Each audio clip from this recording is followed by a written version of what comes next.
చేసిన తప్పులన్నీ పోవాలంటే నాకు దోషం ఏదో ఉందంట.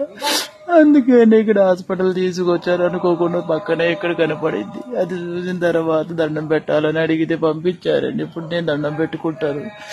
వాళ్ళ దేవుడు చూశారు కదా, ఎంతమంది ఉన్నారు, వాళ్ళకన్నా నేను చేసిన పాప పోవాలని. ఇంకొకసారి ఇలాంటి తప్పులు నేను చేయలేసి చాలా బాధగా ఉందండి.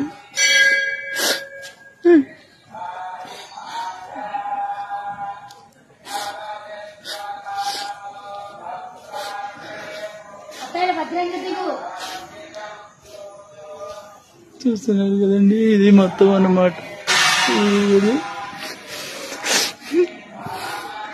ఇంకొకసారి అలాంటి చేయండి, మీరు చెప్పినట్టు. తప్పు ఎందుకు చేసినందుకు నాకు ఇట్లా జరిగినది. ఇంకొకసారి